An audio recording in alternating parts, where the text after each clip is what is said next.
there, it's Tristi, and I am here to share another Christmas story with you. I found this in a bin a couple of years ago. Frosty the Snowman, the little golden book. Did you have these when you were little? I even wrote my name in it. I don't know how old I was, but I've had this book for a long time. I love the illustrations. So here we go. Frosty the Snowman. Frosty the Snowman, let's see if I can do this. There we go. Frosty the Snowman came to town one bright, cold winter's day. The first real snow of the winter had fallen the night before.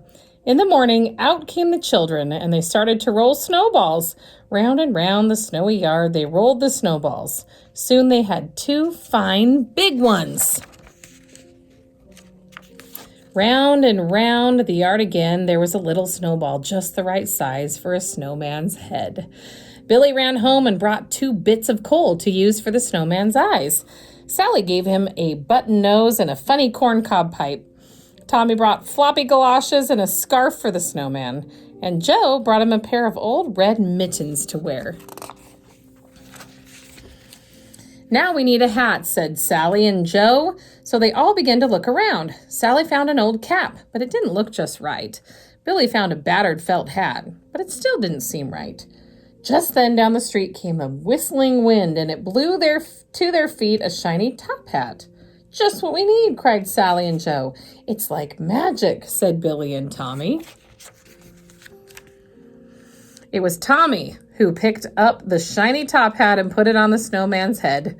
Zing! Tommy's hand sprang back with a shock. It is magic, gasped Tommy. So it is, said a voice, a deep, chuckly voice they had never heard before, and a pleasant sort of magic, if I do say so myself.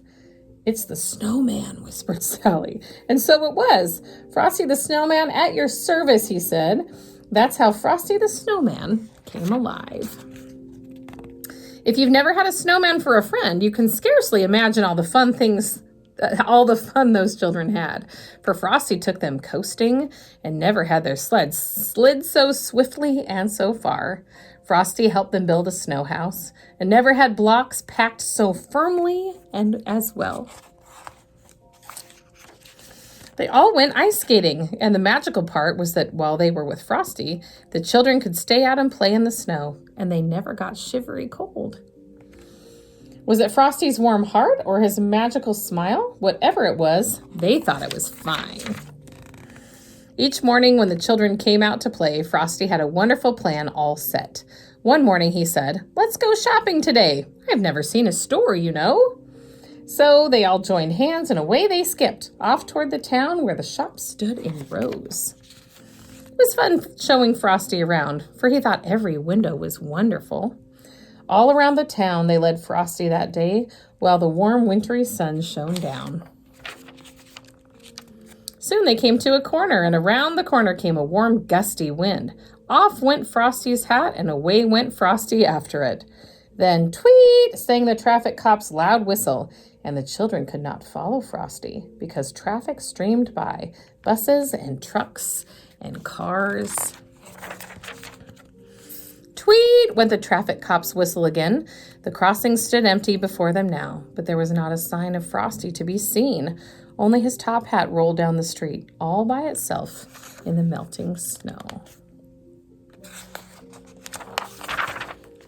Mr. Policeman, the children cried, where has Frosty the Snowman gone? Oh, said the policeman, Frosty the Snowman has gone away, where all snowmen go on a sunny day. But he'll be back at your bidding and call whenever great heaps of snowflakes fall. And he will. All right, there's Frosty the Snowman. Merry Christmas.